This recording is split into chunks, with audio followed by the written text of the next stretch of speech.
Assalamualaikum warahmatullahi wabarakatuh. Alhamdulillah wassalatu wassalamu ala Rasulillah Sayyidina Muhammad ibn Abdullah wa ala alihi wa sahbihi wa mawalah.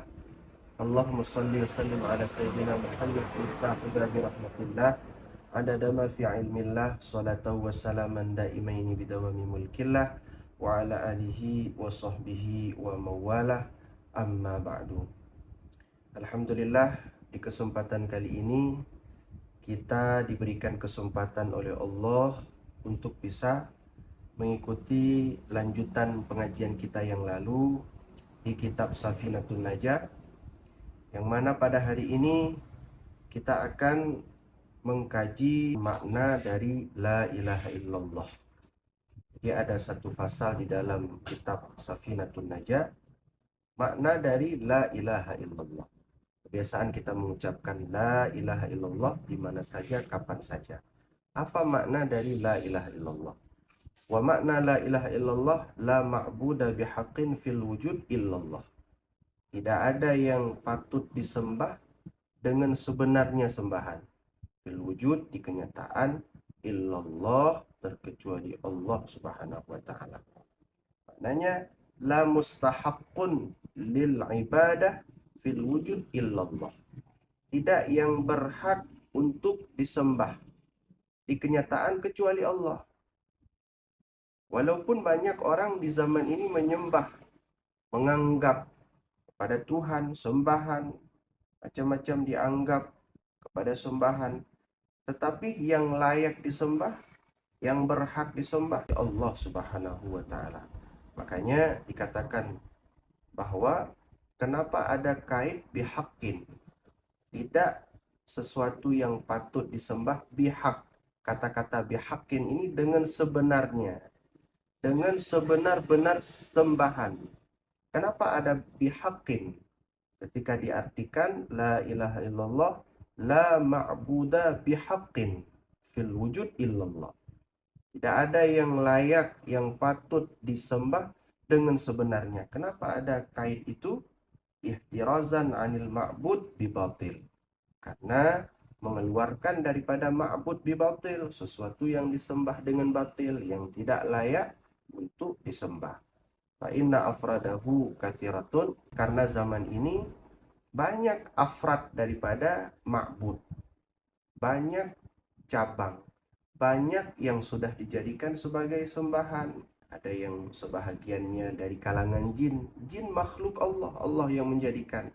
Tapi di zaman ini jin juga sudah dijadikan sebagai sesembahan.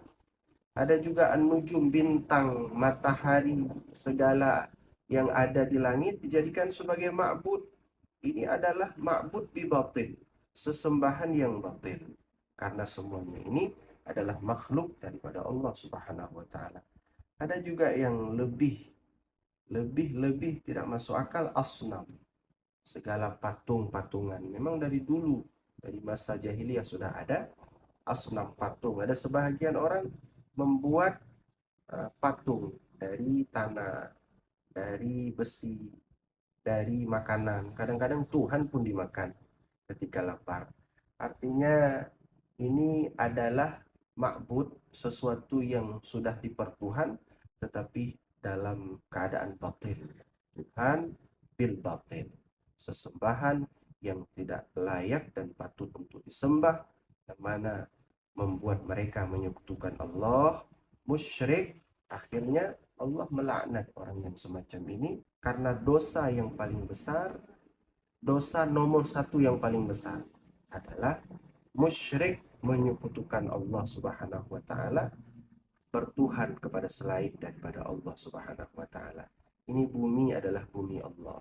Tempat kita ini adalah punya Allah. Makanan, rezeki, pakaian, yang semuanya yang kita miliki adalah dari Allah Subhanahu wa taala. Masa kita bertuhan kepada selainnya? Tentu Allah akan marah. Allah akan murka kepada kita yang menjadikan ma'bud selain daripadanya. Mudah-mudahan kita bisa menjaga keimanan kita sekarang hingga selamanya. Lebih-lebih di ketika kita menghadap kepada Allah, kita bisa membawa iman kita dengan mengucapkan la ilaha illallah Muhammadur Rasulullah. Kita lanjut pembahasan kita tentang tanda baliknya seseorang. Faslun alamatul bulughi thalathatun. Satu fasal, segala tanda balik itu ada 3. Yang pertama adalah tamamu khamsa asyarata sanatan fit dzakari wal untha, yaitu sempurna 15 tahun pada lelaki dan pada perempuan. Ini secara umur. Dasar baliknya secara umur seseorang adalah 15 tahun. Patokan umurnya adalah 15 tahun. Makna daripada balik adalah al-wusulu ila haddit taklifi, sampai seseorang kepada taklif, batasan taklif. Maknanya peraturan hukum yang Allah bebankan kepada dia sudah tiba. Maka dikatakan dia haddit taklif, batasan baliknya sudah sampai. Makna daripada sempurna seseorang 15 tahun berarti bagi anak lelaki dan anak perempuan yang sudah mencapai 15 tahun umurnya, maka ia telah sampai masa balik. Kemudian tanda balik adalah al-ihtilamu fit dzakari wal untha litis'i sinina, yaitu mimpi pada lelaki dan perempuan litis'i sinina bagi umur 9 tahun.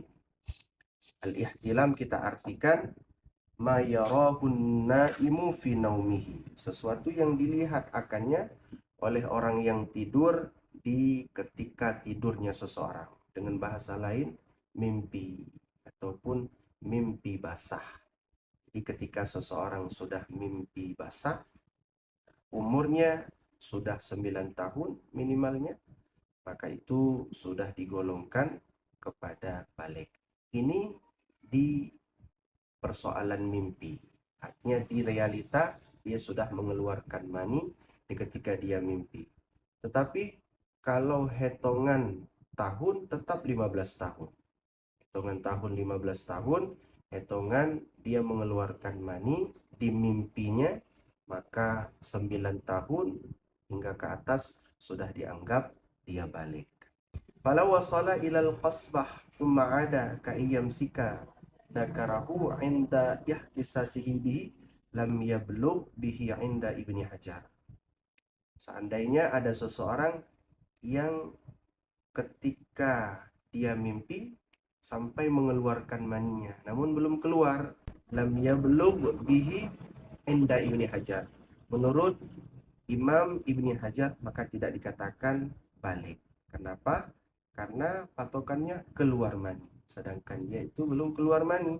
Walaupun ada ulama yang mengatakan sudah dianggap balik dikarenakan jatahnya mengeluarkan mani, namun dia menahannya. Kemudian yang ketiga, tanda-tanda balik adalah wal haidu fil untha litis'i sinina, yaitu haid pada perempuan bagi umur 9 tahun. Jadi kalau pada perempuan ini khusus dia ditandai dengan haid, maka itu merupakan tanda balik bagi dirinya. Apa makna daripada haid?